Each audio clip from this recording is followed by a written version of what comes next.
Hey guys, இந்த வீடியோவில் என்ன பார்க்க போகிறோம் அப்படின்னா, இப்போ நடந்த இந்த 2026 எலெக்ஷன். ஸோ இதை பற்றி தான் ஃபுல்லாக பார்க்க போகிறோம். ஸோ அதில் நமக்கு எக்ஸாம் பாயிண்ட் ஆஃப் வியூவில் என்ன தேவைப்படுது அப்படின்றத பற்றி பார்க்கலாம்.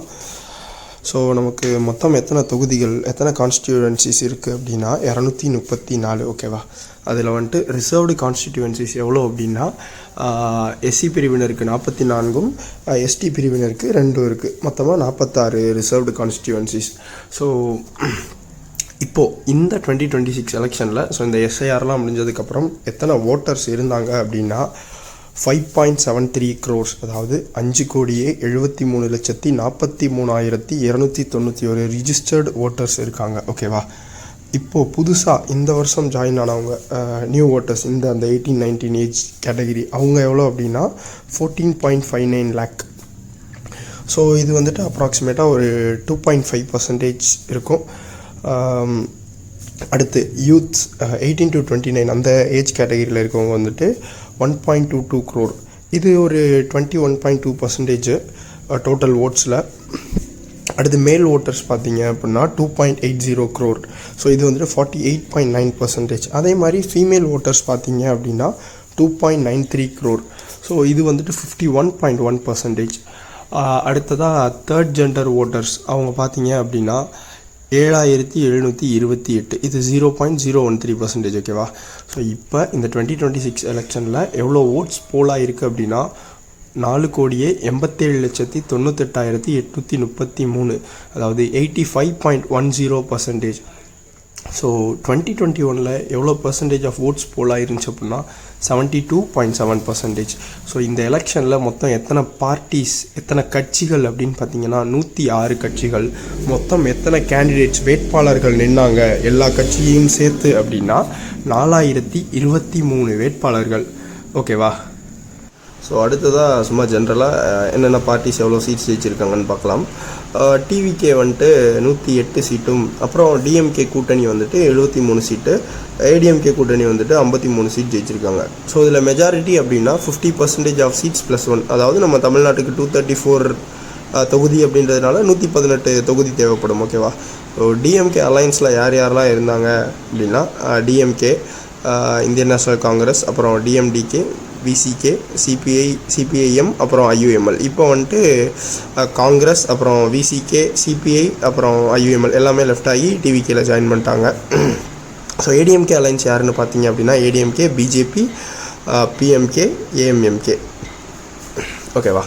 இதை ஏடிஎம்கே அலைன்ஸை என்டிஏ அலைன்ஸ்னு சொல்லுவாங்க, நேஷ்னல் டெமோக்ராட்டிக் அலைன்ஸ். ஸோ எல்லாருக்குமே தெரியும் இப்போ நம்ம தமிழ்நாட்டில் என்ன நிலவரம் போயிட்டுருக்கு அப்படின்னா தொங்கு சட்டசபை, ஹங் அசம்பிளி. ஸோ இந்த ஹங் அசம்பிளியை பற்றி கொஞ்சம் ஓரளவு தெரிஞ்சுக்கலாம். என்ன ஹங் அசம்பிளி அப்படின்னா அது எப்போ உருவாகும் அப்படின்னா, ஸோ எந்த பார்ட்டிக்குமே மெஜாரிட்டி இல்லை, அப்சல்யூட் மெஜாரிட்டி இல்லாத பட்சத்தில் அந்த சுச்சுவேஷனை தான் நம்ம ஹங் அசம்பிளி ஒரு ஹங் பார்லிமெண்ட் அப்படின்னு சொல்கிறோம். ஸோ அங்கே பார்லிமெண்ட்டில் நடந்தால் அது ஹங் பார்லிமெண்ட், இங்கே அசம்பிளிஸில் நடந்தால் அது ஹங் அசம்பிளி. ஓகேவா? ஸோ இந்த ஹங் பார்லிமெண்ட் அப்படின்ற இந்த டேர்ம் வந்துட்டு ஃபஸ்ட்டு எங்கே காயின் ஆகுது அப்படின்னா யுனைடெட் கிங்டமில். ஓகேவா? இங்கிலாண்டில் 1974 ஜென்ரல் எலெக்ஷன் டைமில் காயின் ஆகுது. ஸோ அந்த வெஸ்ட்மினிஸ்டர் மாடல் தான். இந்தியாவோட ஃபஸ்ட்டு ஹங் பார்லிமெண்ட் எப்போ அக்கர் ஆனிச்சு அப்படின்னா 1989. ஸோ இந்தியாவில் எப்பப்போல்லாம் ஹங் பார்லிமெண்ட்ஸ் நடந்திருக்குன்னா 1989, அப்புறம் 1991, 1996, 1998, 1999, 2004. அப்புறம் முக்கியமான விஷயம் என்ன அப்படின்னா மெட்ராஸ் ஸ்டேட் அசம்பிளி எலெக்ஷன் நடந்துச்சு 1952. அப்போ வந்துட்டு ஹங் அசம்பிளி தான் நடந்துச்சு. ஸோ காங்கிரஸ் பார்ட்டி வந்துட்டு 321 சீட்டில் 155 சீட் தான் எடுத்திருந்தாங்க. ஸோ அந்த சுச்சுவேஷனில் ஹங் அசம்பிளி இருந்தது. ஓகேவா? ஸோ அடுத்ததாக இந்த மாதிரி டைமில் கவர்னரோட பவர்ஸ் என்ன, கவர்னரால் என்னெல்லாம் பண்ண முடியும், அவருக்கு எதுக்கெல்லாம் அவரோட அந்த டிஸ்கிரிஷனரி பவர் எதுக்கெல்லாம் இருக்குது அப்படின்றத பற்றி கொஞ்சம் பார்க்கலாம். ஸோ ஃபர்ஸ்ட் ஆஃப் ஆல் ஒரு எலெக்ஷன் நடந்து முடிஞ்சு ரிசல்ட் டிக்ளேர் பண்ணிட்டாங்க அப்படின்னா, இப்போது ஒரு பார்ட்டி வந்துட்டு அப்சல்யூட் மெஜாரிட்டி வச்சுருக்காங்க அப்படின்னா அந்த பார்ட்டியை கூப்பிட்டு கவர்மெண்ட் ஃபார்ம் பண்ண சொல்லலாம். ஓகேவா? இன்கேஸ் அப்சல்யூட் மெஜாரிட்டி இல்லை, ஸோ அந்த பட்சத்தில் தான் நமக்கு ஹங்கரி தொங்கு சட்டசபை உருவாக போகுது. இது வந்துட்டு கவர்னரோட டிஸ்கிரிஷனரி பவர். ஓகேவா?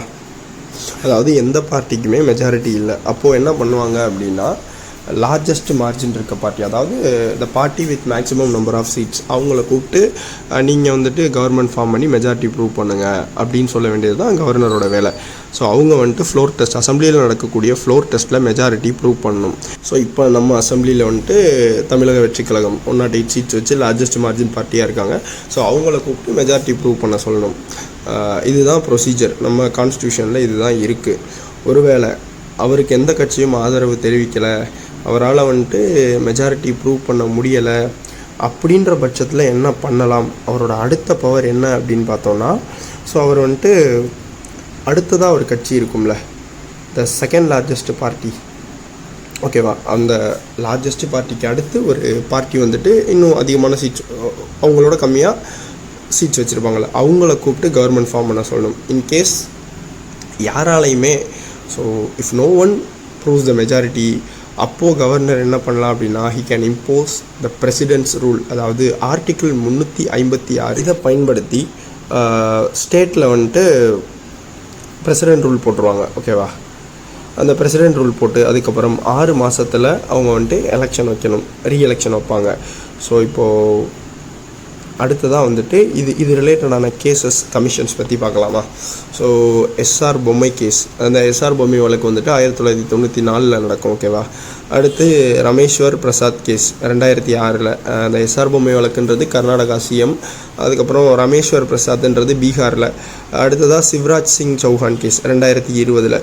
ஸோ இது எல்லாத்துலேயுமே ஜட்ஜ்மெண்ட்ஸ் என்ன சொல்லியிருப்பாங்க அப்படின்னா, அந்த கவுன்சில் ஆஃப் மினிஸ்டர்ஸ் அவங்க வந்துட்டு மெஜாரிட்டி எங்கே ப்ரூவ் பண்ணணும்னா ஃப்ளோர் டெஸ்ட்டில் தான் ப்ரூவ் பண்ணணும், வேறு வெளியில் எங்கேயும் ப்ரூவ் பண்ண தேவையில்லை அப்படின்ற மாதிரி தான் ஜட்ஜ்மெண்ட்ஸ்லாம் சொல்லியிருப்பாங்க. அடுத்ததாக அந்த கமிஷன்ஸ் பார்க்கலாம். So Sarkaria commission, Punji commission, இந்த கமிஷன்ஸ்லாம் எதுக்காக போட்டாங்க அப்படின்னா, சென்டர் ஸ்டேட் ரிலேஷன்ஸ்க்காக போடப்பட்ட கமிஷன்ஸ் தான் இதெல்லாம். ஸோ அதில் சர்க்காரியா கமிஷன் வந்துட்டு 1983. இந்த கமிஷனில் முக்கியமாக 2 பாயிண்ட்ஸ் சொல்லியிருப்பாங்க. இந்த மாதிரி இந்த ஆர்டிகிள் 356 அந்த பிரசிடென்ட் ரூல் பற்றி என்ன சொல்லியிருப்பாங்க அப்படின்னா, neutrality floor test. So governor வந்துட்டு நியூட்ரலிட்டியாக இருக்கணும், ஒரு பொலிட்டிக்கல் ஏஜெண்ட்டாக ஆக்ட் பண்ணக்கூடாது. அதே மாதிரி ஃப்ளோர் டெஸ்ட், அந்த அவங்க மெஜாரிட்டியை வந்துட்டு ஃப்ளோர் டெஸ்ட்டில் தான் ப்ரூவ் பண்ணணும். அந்த ஃப்ளோர் டெஸ்ட் ப்ரூவ் பண்ணுறது எவ்வளோ சீக்கிரம் அதை வச்சு ப்ரூவ் பண்ண வைக்க முடியுமோ வைக்கணும் அப்படின்னு சொல்லியிருப்பாங்க. அடுத்து புஞ்சி கமிஷன் 2007லையும் என்ன சொல்லியிருப்பாங்க அப்படின்னா, கவர்னர் வந்துட்டு கான்ஸ்டியூஷனல் நியூட்ரலிட்டியாக இருக்கணும், அவர் ஒரு பொலிட்டிக்கல் ஏஜெண்ட்டாக இருக்கக்கூடாது அப்படின்ற விஷயத்தை தான் சொல்லியிருப்பாங்க. ஓகேவா, நம்ம தமிழகத்தோட ஆளுநர் யார் அப்படின்றத கமெண்ட் செக்ஷனில் கமெண்ட் பண்ணிட்டு போங்க. ஸோ மறக்காமல் நம்ம சேனலை சப்ஸ்கிரைப் பண்ணிக்கோங்க. ஸோ அடுத்ததாக என்ன டாபிக் கவர் பண்ணணும் அப்படின்ற மாதிரி நீங்கள் கமெண்ட் செக்ஷனில் சொன்னீங்க அப்படின்னா நான் அதை கவர் பண்ணுவேன். நன்றி, வணக்கம்.